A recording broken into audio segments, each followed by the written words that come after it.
ഇടുപ്പിൽ കൈകുത്തി സംശയത്തോടെ നിൽക്കുന്ന നിലുവിനെ അവൻ പതർച്ചയോടെ നോക്കി. ഏട്ടൻ എന്താ എപ്പോഴും ഔട്ട് ഹൗസിൽ കാര്യം?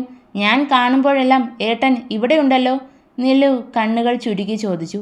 അവൻ്റെ മുഖത്ത് ആദ്യം കണ്ട പതർച്ച മാറി അവിടെ മറ്റെന്തോ തിരിച്ചറിയാൻ കഴിയാത്ത ഭാവം നിറയുന്നത് നിലു ശ്രദ്ധിച്ചു. അവളുടെ കണ്ണിലേക്ക് നോക്കിക്കൊണ്ട് തന്നെ വസു തൻ്റെ മാറിൽ കൈകൾ പിണച്ചു കെട്ടി കട്ടളപ്പടിയിലേക്ക് ചാരി നിന്നു. എന്താ നിലു നിനക്കറിയേണ്ടത്? വസുവിൻ്റെ ശബ്ദം പതിവിലും ശാന്തമായിരുന്നു. എനിക്ക് ഒരുപാടൊന്നും അറിയണ്ട. ഏട്ടൻ എന്താ ഇതിനുള്ളിൽ കാര്യമെന്ന് പറഞ്ഞാൽ മതി.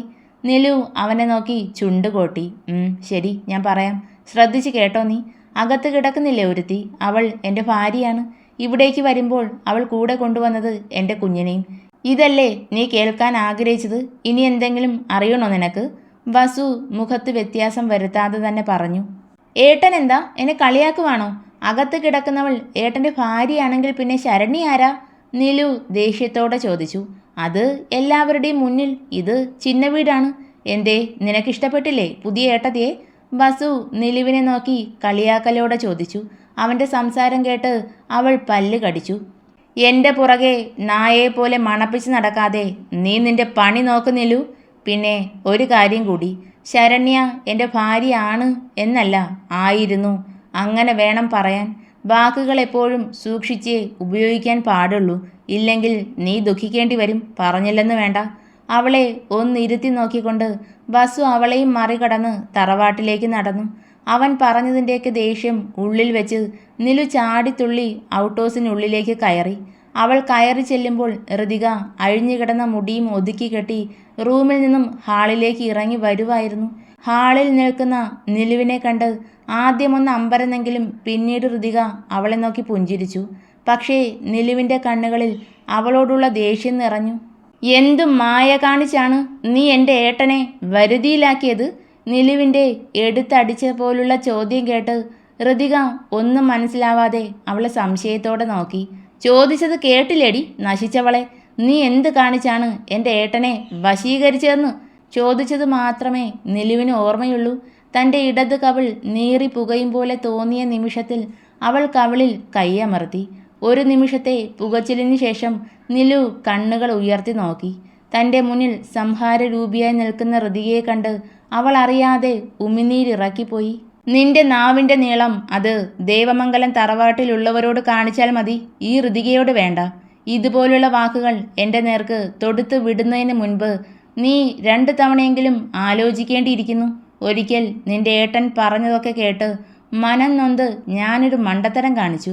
പക്ഷെ എല്ലായ്പ്പോഴും ഞാൻ മറ്റുള്ളവർ പറയുന്നത് കേട്ട് മിണ്ടാതെ നിൽക്കുമെന്ന് കരുതരുത്. അതുകൊണ്ട് വേഗം ഇറങ്ങിപ്പോകാൻ നോക്ക്. നിലുവിന് നേരെ വിരൽ ചൂണ്ടി പറഞ്ഞുകൊണ്ട് ഋതിക കിച്ചണിലേക്ക് പോകാൻ തുടങ്ങി. നീ എന്നെ തല്ലി അല്ലേ? കാണിച്ചു തരാടി നിനക്ക് ഞാൻ ആരാണെന്ന്. ഇന്നത്തോടെ നിന്റെ ഇവിടുത്തെ പൊറുതി ഞാൻ അവസാനിപ്പിക്കും. കരുതിയിരുന്നോ നീ? നിലുവിൽ ഋതികയോടുള്ള പക നിറഞ്ഞു. നീ മണ്ടിയാണോ നിലു? നീ എന്താ തറവാട്ടിൽ പോയി പറയുക ഞാൻ നിന്നെ തല്ലിയെന്നോ? അങ്ങനെ നീ പറഞ്ഞാൽ നിനക്ക് തന്നെയാണ് അതിൻ്റെ അപമാനം. ദേവമംഗലം തറവാട്ടിലെ കൊച്ചു തമ്പുരാട്ടിയെ ഒരാൾ കൈവീശി അടിക്കാന്നൊക്കെ പറഞ്ഞാൽ അതിൽ പരം അപമാനം വേറെയുണ്ടോ? അതുകൊണ്ട് പൊന്നുമോൾ നല്ലതുപോലെ ഒന്ന് ആലോചിക്ക്. ഇതെല്ലാവരോടും പറയണോ അതോ മനസ്സിൽ തന്നെ മൂടി വെച്ചാൽ മതിയോ എന്ന് തിരിഞ്ഞു വന്ന് നിലുവിൻ്റെ തോളിൽ ഒന്ന് തട്ടി. ഋതിക കിച്ചണിലേക്ക് പോയി. അവൾ പറഞ്ഞ കാര്യങ്ങൾ നിലു ഓർത്തു നോക്കി.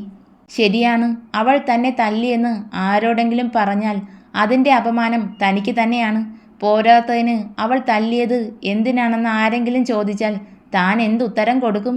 പല ചോദ്യങ്ങളാൽ നിലുവിൻ്റെ ഉള്ളം കലുഷിതമായി. എന്താ വിശ്വ, കൂടെ നിന്ന് നമുക്കെതിരെ പ്രവർത്തിക്കുന്നവരെ നീ കണ്ടെത്തിയോ? അവൻ്റെ ചോദ്യത്തിന് മറുപടിയായി വിശ്വം കൊടുത്തത് ഒരു പുഞ്ചിരിയായിരുന്നു. തീർത്തു അല്ലേ വിശ്വ? വിശ്വയുടെ പുഞ്ചിരിയുടെ പൊരുൾ മനസ്സിലായതുപോലെ അവൻ ചോദിച്ചു. അത് പിന്നെ വിജയ് സത്യയെ പിന്നിൽ നിന്നും കുത്താൻ ശ്രമിച്ചിട്ടുള്ള ഏത് മറ്റവനെയാണ് സാർ ഈ വിശ്വ ജീവനോടെ വിട്ടിട്ടുള്ളത്? അവൻ്റെ മുഖത്തേക്ക് നോക്കി അഭിമാനത്തോടെ വിശ്വ പറഞ്ഞു.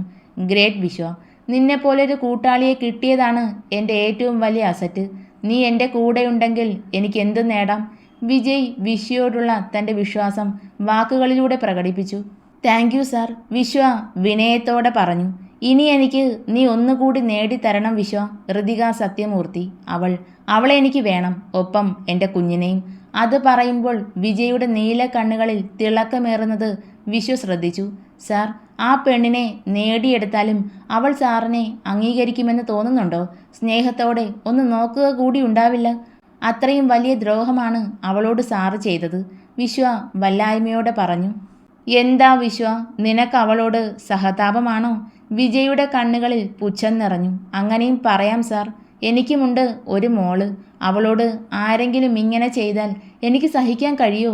അതുകൊണ്ട് പറഞ്ഞെന്ന് മാത്രം. എന്ന് കരുതി സാറിൻ്റെ ഇഷ്ടത്തെ ഞാൻ തള്ളിക്കളയില്ല. സാർ അവളെ കൊണ്ടുവരാൻ പറഞ്ഞാൽ ഞാൻ കൊണ്ടുവരിക തന്നെ ചെയ്യും. വിശ്വ തൻ്റെ ഭാഗം വ്യക്തമാക്കി. താൻ ചെയ്യുന്ന ജോലിയിൽ ഒരിക്കലും സഹതാപത്തിന് സ്ഥാനമില്ല വിശ്വ. അവിടെ ക്രൂരതകൾ മാത്രമേ ഉണ്ടാകാൻ പാടുള്ളൂ. നമുക്ക് മുന്നിൽ തടസ്സമായി നിൽക്കുന്നവരെ വേരോടെ വെട്ടി വീഴ്ത്തുക തന്നെ വേണം. എൻ്റെ മുന്നിൽ ഇപ്പോഴുള്ള തടസ്സം അത് ഋതികയും കുഞ്ഞുമാണ്. വസുദേവിൻ്റെ വീട്ടിൽ അവൾ ഉള്ളിടത്തോളം കാലം എനിക്ക് സമാധാനമായി ഉറങ്ങാൻ കഴിയില്ല. അതുകൊണ്ട് എത്രയും വേഗം ഒരു കുഞ്ഞ് പോലും അറിയാതെ അവളെ ഇവിടെ എത്തിക്കണം.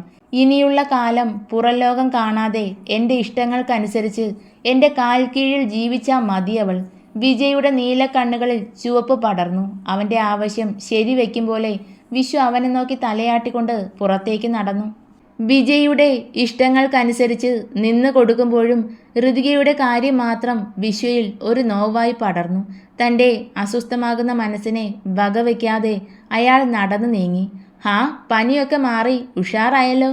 കുളിച്ച് വേഷം മാറി ഔട്ട് ഹൗസിന് മുന്നിലെ മുറ്റം അടിച്ചു വരുന്ന ഋതികയെ കണ്ട് അവിടേക്ക് വന്ന ഹർഷൻ ഒരു പുഞ്ചിരിയോടെ പറഞ്ഞു. പെട്ടെന്ന് തൊട്ടടുത്ത് ഹർഷൻ്റെ ശബ്ദം കേട്ടതും അവൾ ആദ്യമൊന്ന് ഞെട്ടി. പിന്നെ നിവർന്നു നിന്ന് ഹർഷൻ്റെ മുഖത്തേക്ക് നോക്കി. പക്ഷേ അവൻ്റെ ചോദ്യത്തിന് മറുപടി പറയുകയോ ഒരു പുഞ്ചിരി പോലും കൈമാറുകയോ ചെയ്തില്ല. എന്താ ടീച്ചറെ ഇങ്ങനെ നോക്കുന്നത്? അവളുടെ നോട്ടം കണ്ട് ഹർഷൻ സംശയത്തോടെ ചോദിച്ചു. ഒന്നുമില്ല സാർ. ഋതികയുടെ മറുപടിയിൽ ഹർഷൻ ഞെട്ടിപ്പോയി. അവളുടെ സാർ എന്ന വിളിയിൽ തന്നെ അവൻ്റെ മനസ്സ് കുരുങ്ങിക്കിടന്നു. സാറോ? ടീച്ചർ എന്താ അങ്ങനെ വിളിച്ചത്? എന്നെ അങ്ങനെ ആയിരുന്നില്ലല്ലോ ടീച്ചർ വിളിച്ചിരുന്നത്. ഹർഷൻ അവളെ ദയനീയമായി നോക്കി. മാറ്റങ്ങൾ അനിവാര്യമാണെന്ന് തോന്നി സാർ. എന്നെക്കുറിച്ചുള്ള സത്യങ്ങൾ അന്വേഷിക്കുന്ന ഒരു പോലീസ് ഉദ്യോഗസ്ഥൻ്റെ പേര് വിളിക്കാൻ എനിക്ക് ബുദ്ധിമുട്ടുണ്ട്. ഋതിക ഭാവവ്യത്യാസമില്ലാതെ തന്നെ പറഞ്ഞു. അവളുടെ മറുപടിയിൽ വേദന തോന്നിയെങ്കിലും ഹർഷൻ അത് പുറത്ത് കാണിച്ചില്ല. ഞാൻ ഇന്നലെ ചോദിച്ച ചോദ്യങ്ങൾ ടീച്ചറിൻ്റെ മനസ്സിനെ മുറിവേൽപ്പിച്ചുവെന്ന് എനിക്കറിയാം. പക്ഷേ ഞങ്ങളുടെ സംശയങ്ങൾ തീർക്കാൻ വേറെ വഴി ഉണ്ടായിരുന്നില്ല. സംശയം തീർന്നു. ഇനി എന്താ ഉണ്ടായതെന്ന് ടീച്ചർ പറഞ്ഞാൽ മതി. അതിന് സാർ എന്ന വിളി വേണമെന്നില്ല. ടീച്ചർ എന്നെ ഹർഷൻ എന്ന് വിളിക്കുന്നത് കേൾക്കാനാ എനിക്കിഷ്ടം. എല്ലാം പറയാൻ നാളെ വരെ സമയം തന്നിട്ടുണ്ട് സാറിൻ്റെ ഏട്ടൻ. അവൻ പറഞ്ഞത് കേട്ടിട്ടും സാർ എന്ന വിളി മാറ്റാൻ ഋതികയ്ക്ക് തോന്നിയില്ല. അവൾ വീണ്ടും അത് തന്നെ ആവർത്തിച്ചു. ഇനി അവളെ തിരുത്താൻ കഴിയില്ലെന്ന് മനസ്സിലായപ്പോൾ പിന്നെ ഒന്നും പറയാൻ നിൽക്കാതെ ഹർഷൻ തിരിഞ്ഞു നടന്നു. അവൻ പോകുന്നത് നോക്കി ഋതിക നെടുവീർപ്പെട്ടു. പിന്നെ വീണ്ടും മുറ്റമടിക്കാൻ തുടങ്ങി. ഹർഷൻ നേരെ പോയത് ബസുവിനടുത്തേക്കാണ്. അവൻ ചെല്ലുമ്പോൾ ബസു ശിവൂട്ടനോടൊപ്പം കളിക്കുകയാണ്. ദച്ചുമോനെ അവിടെ കാണാനുമില്ല. ദച്ചുമോൻ എവിടെ ഏട്ടാ? ഹർഷൻ്റെ ചോദ്യം കേട്ടപ്പോഴാണ് ബസു അവനെ കാണുന്നത്. അവനെ നെല്ല് കൊണ്ടുപോയി. കുഞ്ഞിനെ കുറെ ചീത്തയും പറഞ്ഞ് കൂടെ ശിവൂട്ടനെയും എന്തൊക്കെയോ പറഞ്ഞു. തന്തയില്ലാത്ത കുഞ്ഞിൻ്റെ കൂടെ അവളുടെ കുഞ്ഞ് കളിക്കണ്ട എന്നൊക്കെ പറയുന്ന കേട്ടു. നിലുവിൻ്റെ പെരുമാറ്റം കണ്ടിട്ട് ഋതുവിൻ്റെ കയ്യിൽ നിന്ന് നല്ലത് കിട്ടിയെന്ന് തോന്നുന്നു. ഗൗരവം വിടാതെ തന്നെ ബസു പറഞ്ഞു. ടീച്ചറിൻ്റെ കയ്യിൽ നിന്ന് എന്ത് കിട്ടാൻ? ഹർഷൻ സംശയത്തോടെ അവനെ നോക്കി. അവൻ്റെ നോട്ടം കണ്ടതും ബസു പുഞ്ചിരിച്ചു. രാവിലെ നടന്ന കാര്യങ്ങളൊക്കെ അവനെ അറിയിച്ചു. താൻ പോരുമ്പോൾ നിലു ഔട്ട് ഹൗസിൽ കയറുന്നത് കണ്ടുവെന്നും പറഞ്ഞു. എങ്കിൽ കിട്ടിക്കാണും. അവളുടെ നാവ് അടങ്ങിയിരിക്കില്ലല്ലോ. 2 എണ്ണം കിട്ടുമ്പോൾ പഠിച്ചോളും.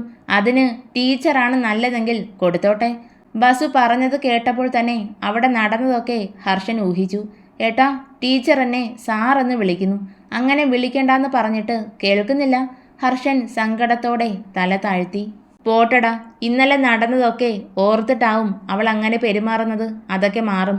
അവളെല്ലാം പറയട്ടെ ആദ്യം, എന്നിട്ടാവാം ബാക്കി തീരുമാനിക്കുന്നത്. ബസു അവനെ ആശ്വസിപ്പിച്ചു. എന്നാലും ടീച്ചർ എങ്ങനെയാവും ഏട്ടാ രക്ഷപ്പെട്ടത്? ഇന്നലെ പറഞ്ഞതിൽ നിന്നും ടീച്ചർ സംഭവം നടക്കുമ്പോൾ അവിടെ ഉണ്ടായിരുന്നുവെന്ന് ഉറപ്പായില്ലേ? പിന്നെ അവർ ടീച്ചറെ മാത്രം എന്തിനാവും വെറുതെ വിട്ടത്? ഹർഷന് തൻ്റെ സംശയം ചോദിക്കാതിരിക്കാൻ കഴിഞ്ഞില്ല. അതിന് അവർ അവളെ വെറുതെ വിട്ടോ ഇല്ലയോ എന്ന് നമുക്കറിയില്ലല്ലോ ഹർഷ. ഞാൻ നിന്നോട് പറഞ്ഞിട്ടുള്ളതല്ലേ, അന്ന് സംഭവം നടന്ന സ്ഥലത്ത് നിന്നും കിട്ടിയത് 2 പേരുടെ ബോഡിയാണ്. പക്ഷേ അവിടെ നിന്നും കണ്ടെത്താൻ കഴിഞ്ഞത് 3 പേരുടെ രക്തത്തിൻ്റെ സാമ്പിളും. അതിലൊന്ന് ഋതികയുടേതാകാനേ വഴിയുള്ളൂ. ഇതെല്ലാം അന്ന് കേസ് അന്വേഷിച്ചിരുന്ന ടീം ഹെഡിൻ്റെ കയ്യിൽ നിന്നും ഞാൻ ചോദിച്ചറിഞ്ഞ കാര്യങ്ങളാണ്. രക്തത്തിൻ്റെ സാമ്പിൾ മൂർത്തി അങ്കിളിൻ്റെ DNA മാച്ച് ആകുന്നുണ്ടോ എന്നവർ നോക്കിയിട്ടുണ്ടാവും. അതൊന്നും അന്നവർ എന്നോട് പറയാൻ തയ്യാറായിരുന്നില്ല. പിന്നീട് ഒരു തുമ്പും കിട്ടാത്തത് കൊണ്ട് ഈ കേസ് CBIക്ക് കൈമാറി. അതിലും ഒരു പ്രോഗ്രസും കാണാതായപ്പോൾ ആ ഫയൽ ക്ലോസ് ചെയ്തു. അതോടെ മീഡിയയും അടങ്ങി. എനിക്ക് അത് മറക്കാനോ തള്ളിക്കളയാനോ കഴിയില്ലല്ലോ. ഋതുവിനെ കണ്ടെത്തേണ്ടത് എൻ്റെ ആവശ്യമായി പോയില്ലേ? ഈ കേസ് അന്വേഷിക്കാൻ എനിക്ക് തൽക്കാലം ഡിപ്പാർട്ട്മെൻറ്റിൻ്റെ അനുവാദമോ സഹായമോ വേണ്ട. നീ മാത്രം എനിക്കൊപ്പം ഉണ്ടായാൽ മതി. ഹർഷൻ്റെ കയ്യിൽ മുറുകെ പിടിച്ചുകൊണ്ട് ബസു പറഞ്ഞു. ഉണ്ടാവൂ ഏട്ടാ. എൻ്റെ ഏട്ടത്തിയായി ഈ തറവാട്ടിലേക്ക് വരാനിരുന്ന ടീച്ചർ കഴിഞ്ഞ 3 വർഷമായി എവിടെയായിരുന്നു എന്നെനിക്കറിയണം. അതിലുപരി അതിന് കാരണക്കാരായവരെ ഈ കൈകൊണ്ട് തീർക്കണം എനിക്ക്. ഹർഷൻ്റെ കണ്ണുകളിൽ പകയാളി. താൻ എന്നോ കൊതിച്ചിരുന്ന, കാണാൻ ആഗ്രഹിച്ചിരുന്ന തൻ്റെ ഏട്ടത്തി ആരുടെയൊക്കെയോ ക്രൂരതയുടെ ഫലമായി ഇന്ന് ഒരു കുഞ്ഞുമായി ജീവിക്കാൻ കഷ്ടപ്പെടുന്നു. അതോർക്കും തോറും ഹർഷൻ്റെ രക്തം തിളച്ചു. ഹർഷ, നീ ഇങ്ങനെ ടെൻഷൻ ആവണ്ട. ശിവൂട്ടനെയും കൂട്ടി പുറത്തേക്കൊന്ന് ഇറങ്ങ്. നിന്റെ ഇപ്പോഴത്തെ ഈ മൂടൊക്കെ മാറും. ചെല്ല്. ഹർഷൻ്റെ ഭാവം മാറുന്നത് കണ്ടതും വസു അവനെ സമാധാനിപ്പിക്കാൻ ഒരു വഴി എന്നോണം പറഞ്ഞു. ഏട്ടൻ വരുന്നില്ലേ? ശിവൂട്ടനെ ബെഡിൽ നിന്നും എടുത്തു. ഇല്ല, നീ പൊയ്ക്കോ, എനിക്ക് കുറച്ചു നേരം കിടക്കണം. അവനോട് പറയുന്നതിനൊപ്പം വസു ബെഡിലേക്ക് കിടന്ന് കണ്ണുകൾ അടച്ചു. അവൻ്റെ മനസ്സിലെ പിരിമുറുക്കം മനസ്സിലായതുകൊണ്ട് ഹർഷൻ പിന്നീട് അവിടെ നിൽക്കാതെ കുഞ്ഞുമായി പുറത്തേക്കിറങ്ങി. അവൻ പോയെന്ന് മനസ്സിലായപ്പോൾ തൻ്റെ അടച്ചു പിടിച്ച കണ്ണുകൾ വസു മെല്ലെ തുറന്നു. തുറന്ന കൺപോളകളിൽ നിന്നും കണ്ണുനീർ ഒഴുകുന്നത് അവൻ അറിയുന്നുണ്ടായിരുന്നു. പക്ഷേ അത് തുടച്ചു മാറ്റാൻ അവൻ്റെ കൈകൾ എന്തുകൊണ്ടോ ഉയർന്നില്ല.